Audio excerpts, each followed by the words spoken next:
I'm not stupid, except when it comes to women. I know, I know. In fact, aren't most men stupid when it comes to women? I know some of us think that they know about them, that they understand them, but do they really? I think not.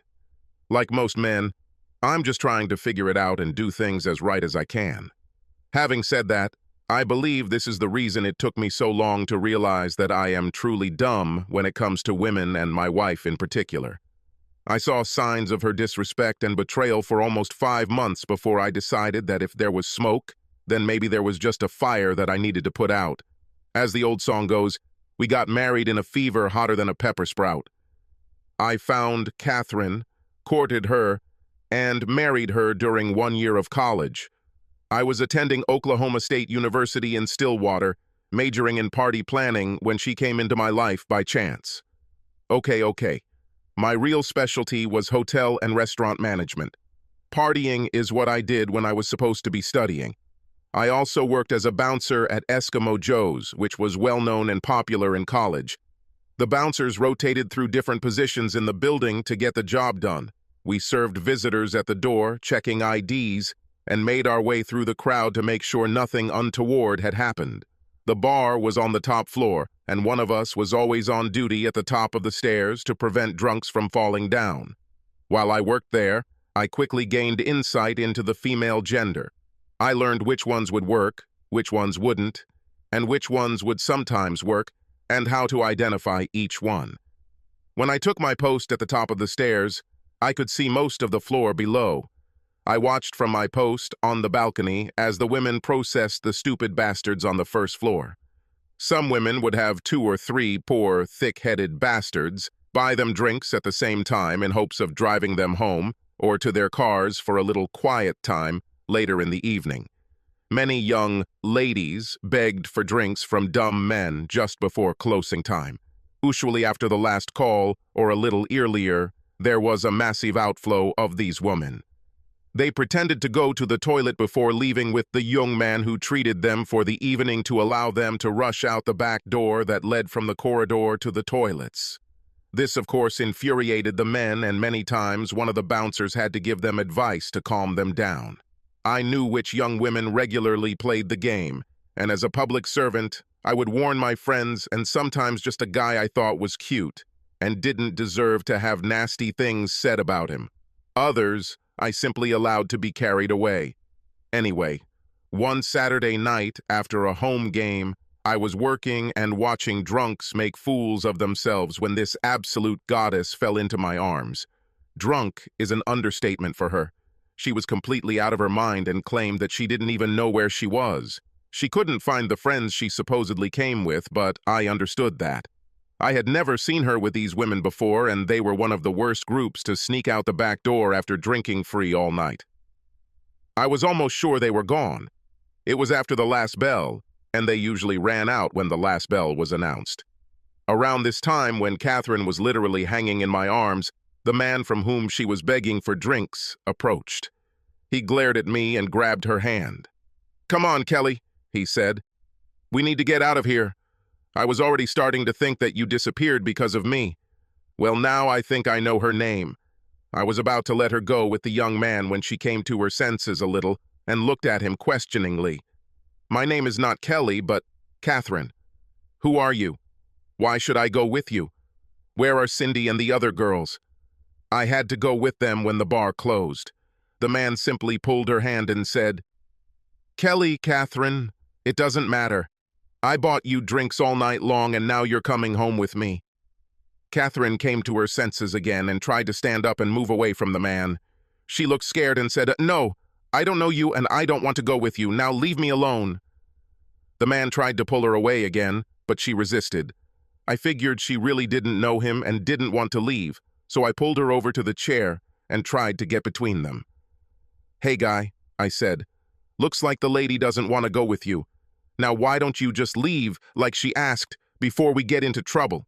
A mask of hatred appeared on his face and he pushed me. "Fuck off, asshole. This bitch is with me and we're leaving. Now leave it if you know what's best for you." I moved back a little, then grabbed his hand and quickly twisted it behind his back. He screamed in pain as one of my fellow bouncers approached. "Are you having problems, Dave?" "Nope. This guy wanted to take the lady with him, but she didn't want to go. He didn't want to take no for an answer, but I think he understands now, doesn't he?" Having said this, I pulled the idiot's hand up a little more, and he again howled in pain and rose on his tiptoes. "Oh, yes, I understand. Just let me go, idiot." I walked the man to the door and walked out to the edge of the sidewalk. I gave him a little push and said, "Okay, get out, buddy. Now we have your photo, so I don't want to get you in any more trouble. Otherwise, we'll have to call security next time." I walked back into the building and saw a couple of waitresses huddled around Catherine. She passed out right in the chair. Damn, that's what I was thinking.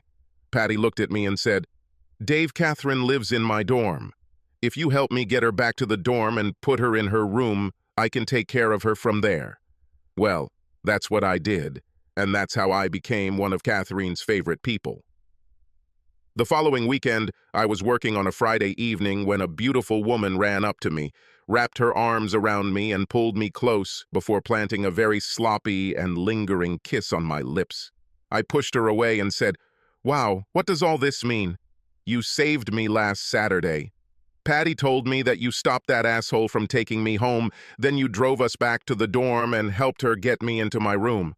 I don't know what would have happened to me if you hadn't saved me. I didn't even know that he and my idiot friends had pulled the old trick of drinking and running out the back door at last call without me. I was supposed to go with them, but they didn't wait for me. They just left. I didn't even hear them call the last time, so I missed it. Well, for the next 2 years while I was working, Catherine was always by my side so that I could always protect her. We got to know each other very well and started dating a few months after I rescued her. When we finished school, we got married. Catherine is just a little demanding.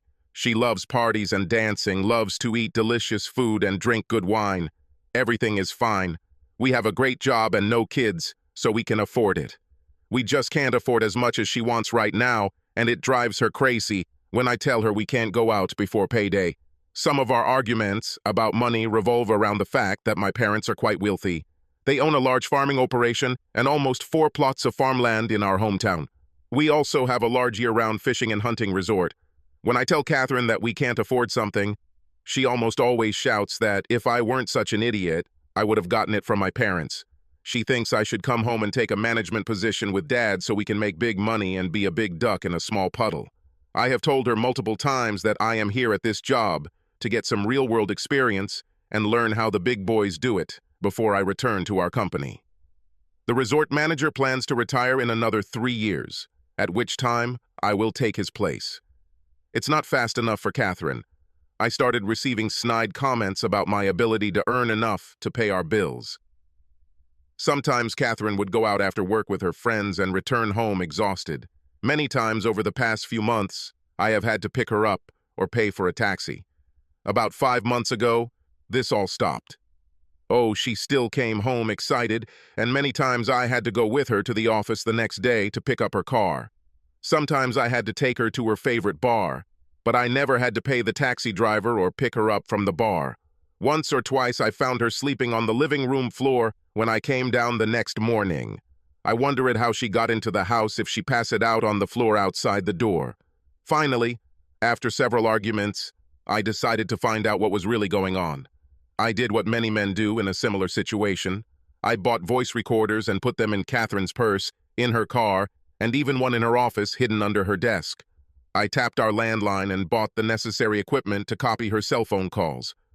What I found out killed my love for her. She had a sexual relationship with one of the men she worked with. Many late nights and Saturday shopping trips with the girls over the past 5 months had been her liaison with good old Gregory Anders. He was one of those obnoxious salesmen you hate. Greg was arrogant. He had an insinuating smile and sucked up to his betters. His only saving grace, or maybe not, was that not only was he the highest paid salesman in her company, but his father owned the damn place. I had enough notes to understand 2 things.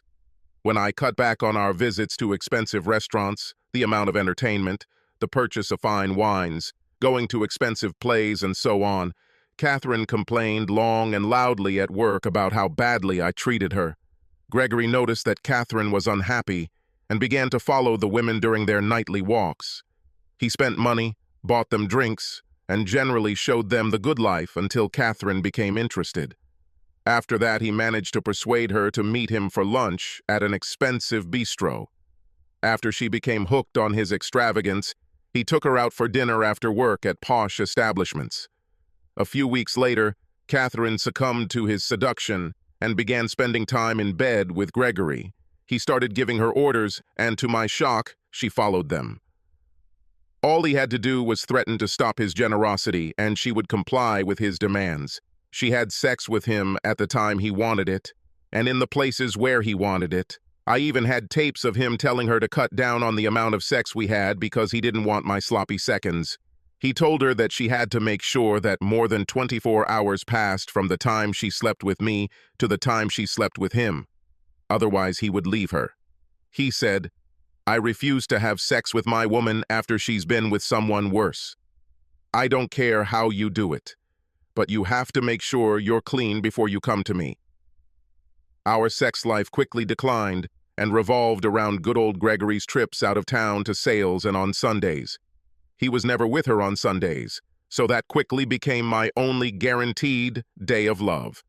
I have to admit that I really didn't care after I found out what was going on. I only kept this cheating bitch around for as long as I could because I was getting ready for a divorce. Luckily, we had only been married about 27 months and had no kids yet when I found out about good old Greg and Kate. We rented a pretty nice apartment and bought 2 new cars. She, of course, had to have a BMW. I was very happy with my 2010 F-150 Super Crew 4x4 that I bought when we graduated from college. When we were going to go somewhere, she refused to go in that damn old truck and insisted that we go in her car. Of course, we rarely go anywhere together now. I just do enough to her to keep her in the dark. Today begins my revenge on Kate and Greg. She has a date with him for tonight. She plans to meet him at the mall at 6:30 p.m. They are going to have drinks and then dinner at a new French restaurant. After that, they go dancing. She told me she was going to a baby shower with the girls. Kate got out of the shower at 5:30 p.m. and started getting dressed. She was ready to leave at 6. This would be just enough for her to get to the mall and meet Greg. I waited in the hallway outside our bedroom door until she came out. I burst into the room and embraced her. I kissed her. "Damn it, Dave, stop it. You know I need to meet the girls at 6:30 p.m. I don't have time for this. And besides, you'll ruin my makeup." "Sorry, honey, I just need you so much. How about we make some quick love now and then continue when you get home?" "No, I don't have time, Dave." I pushed her back into the bedroom until her feet rested on the edge of the bed. I was persistent in my desire, and I had sex with her. I made sure that at least 15 minutes passed before I released her. I really needed this sex. I wanted to make sure she got the full load. I kissed her. She screamed that I ruined her makeup, and that now she had to head to the bathroom to clean herself up, but I grabbed her and dragged her to the door and down the hall. As we passed the table where she kept her purse, I picked it up and handed it to her. "Sorry it took so long, honey," I said, "although I really needed it. Thank you. Here's your purse. If you hurry, you can still make it and not be late. Say hi to the girls for me. You can blame me for making you late. Tell them I apologize. But I need to get myself in order. I can't go into town like this." "No, you're fine, honey. Now go have some fun, baby." Catherine glared at me and turned to her car. It was all I could do not to laugh. I sat there waiting for the tape to hear what that asshole Greg had to say about my wife, Kate. I heard them kissing and moaning as they entered his apartment. There were a lot of rustling sounds. Then I heard Kate say, "Greg, honey, I'm sorry, but Dave made me make love to him before I left. Let me go and clean up before we go to bed." "What?" "I told you not to let that little shit near you when I was going to be with you." I heard a slap and Kate screamed that she didn't mean it. "Now get your ass to the bathroom and clean yourself up." I couldn't hear anything else because Kate had apparently left her purse in the living room and they were apparently having sex in the bedroom. Deep down, I was happy. I pissed off old Greggy, and from the sound of it, he may have slapped Kate. I didn't see a bruise, so I assumed he had just slapped her. The next 2 times I knew Kate was going to be with Greg, I forced her to have sex with me. In fact, every time she left the house, I tried to be with her in case she was actually going to meet Greg, instead of doing that innocent thing that I was told she was going to do. Greg was getting angrier and angrier because Kate kept coming to him after having sex with me. He called her a cheater and other terrible names, almost every time she cried before he took her roughly. It was so cool. I had sex with her, and she left the house crying from fear of Greg. Then he was mean to her and yelled at her, and she cried even more. As far as I know, he didn't hit her again after that first time, and I suspect it was just a spank on the ass.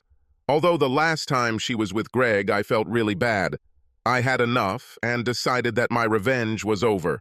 I made arrangements to serve her with the divorce papers during her Saturday date. I even provided Greg's wife with copies of the notes and photographs I had. No, I didn't have any pictures of them doing dirty things, only of them having dinner and dancing and kissing in his car and then making love. That was enough. Once or twice, Kate stuck her breasts out so much that you could see it in the photo, and I had 2 photos of them having sex in the car. I paid extra to have Kate served after she and Greg got to his apartment in the city. It was actually an apartment rented by his father's company for corporate visitors. Greg and his father both used her for their affairs with women they were not married to. Oh yeah, I was also kind enough to send Greg's mother photos of his dad and his secretary having sex too. Damn it, why not be a good guy? The housekeeping staff met Greg and Kate in the lobby. After he served her, he gave Greg the letter I had prepared for him. The process server said to Greg, "I have been instructed to deliver this letter to you, Mr. Anders. Mr. Stevens has laid out his activities for you so that you know what has been happening over the past few months and what you can expect the next time you return home." In the letter, I explained what documents I had against him and Kate, and that I had provided them to his mother and his wife. I also asked him if he liked having sex after being with Kate. I told him that I made sure that every time she came to see him, I heard their conversation. I'm afraid Greg got so angry that he hit Kate. He managed to hit her twice before the guard grabbed him and pulled him away. I heard it, and I heard the security guard call the police and an ambulance for Kate. I felt bad. Yes, I wanted to hurt Kate, but I didn't want her to get hurt physically. I just didn't know that Greg would actually try to beat her up. About an hour later, I received a call from the hospital. They wanted me to come, fill out some paperwork, and bring Kate home. I laughed and said, "Sorry, ma'am.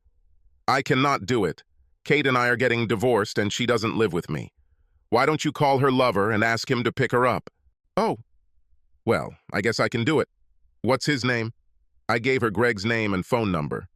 She was silent for a moment, then said, Sir, I'm sorry, but I can't call Mr. Anders.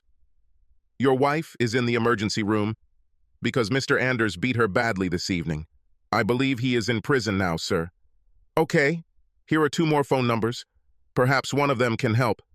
I gave the phone numbers of Kate's parents and one of her 2 best friends. I don't know who picked her up. I didn't hear anything from her for almost 4 days. Wednesday night, I left work to find Kate waiting for me at my truck. When she saw me, she slowly got out of her car and walked towards me. Kate had tears in her eyes as she stopped in front of me. "David, dear," she said, "can we please talk about everything?" "Please." "No, Kate, not much to talk about. You cheated, and I caught you. Now we are getting divorced," I said. "But I don't want a divorce, Dave. Can't we just end this? I have nowhere to go. Please, I need to go home, Dave. I promise I'll feel better if you just let me come home and let me make it up to you." "No, that won't happen, baby. I heard Greggy had to move into your little love nest. Why don't you move in with him and his daddy? I bet they'd be happy to take care of you." I walked around Kate and got into my truck. When I closed the door, she stood there and cried. She didn't move until I was out of sight. And now there's one more thing I didn't understand about women. Kate worked full-time and earned almost $36,000 a year. Why didn't she have enough money to rent a place like I did? Why did she move into this damn apartment with Greg and his father? I don't know. What I learned from the police report was that Greg and his father beat her so badly that she died after 3 days in the hospital. She apparently angered them when she refused to let them have sex with her alone. She thought she was Greg's mistress, and they would marry after their divorce, according to a statement she gave to police before her death. Now I really feel like crap. Kate destroyed our marriage in search of a good life. I killed Kate with my stupid revenge. I looked up and said, "Bartender, give me another drink. We need to end this crap." I was floating, and the world was spinning, and then the damn mule kicked me in the head. Dozens of people stood above me. I looked under the short skirt of the goddess. She looked down at me. Shock crossed her face, and she fell to her knees next to me. "David, is that really you? Why the hell did you get so drunk that you fell off your bar stool?" "Patty?" "Yes, Dave. I'd ask how you're doing, but I don't think you're in any shape to tell me. Let's get you up and see if we can sober you up a little." Patty and one of the bouncers helped me to her booth. She gave me coffee. I ran to the toilet twice to get rid of the coffee and most of my insides. God, I'm glad I don't have to clean up after myself. After a couple of hours, I was at least able to talk without too much trouble. Patty demanded to know what I was doing there so drunk. I told her the whole story that you just heard, and I said, "So you see, Patty? I killed her. I don't know what to do now.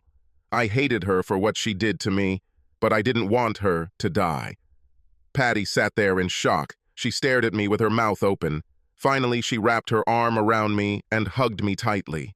"Dave, some of what you did was pretty nasty, but you did not kill her. That asshole Greg killed her. You couldn't know he would do this." Patty sat for a while, staring into the distance, and then said, "You know, Dave, part of this is my fault. Now I regret that I never told you about Catherine while we were in college. Even after you started dating, she had her eye on guys. If they had a lot of money or very little and were willing to spend it on her, she was willing to sleep with them. Often in the evenings, when she wasn't hanging out with you at Joe's, she'd be out with some guy with deep pockets. Where do you think she got the money for those expensive clothes she wore? I never told you because you weren't exceptional back then, and I really didn't think you'd fall for her tricks and marry her. Heck, you worked at Joe's and knew what kind of tramps were there. I thought you were only after her for sex with her, like other guys. So you see that I'm guilty in some way too." I sat and looked at Patty. "Even in college, right? Damn, I just don't understand women. I thought we were doing well. Dave, don't paint all women with the same brush. You know many of us aren't like that. If you use these criteria, I guess I should run away from you because all men are like Gregory, right? Dave, I know that's not true. I worked with you for 2 years. I know what kind of person you are. How many women have you brought home and put to bed when they were so drunk they could have been raped if someone hadn't taken care of them? Dave, you just need to learn that women are like men. There are good, worthy players, and there are bitches. There are women players as well as men. Look for the good ones and do the best you can. We reason differently than men, it's true, and we are more driven by emotions. But it's not that hard to understand, is it?" Patty smiled and pulled my hand. "Let's go, Dave. Let me take you home. By the way, where do you live? If you're really interested in learning something about women, when this all blows over, I'll give you some lessons on how to understand them. Fine. Subscribe to our channel so that your second chapter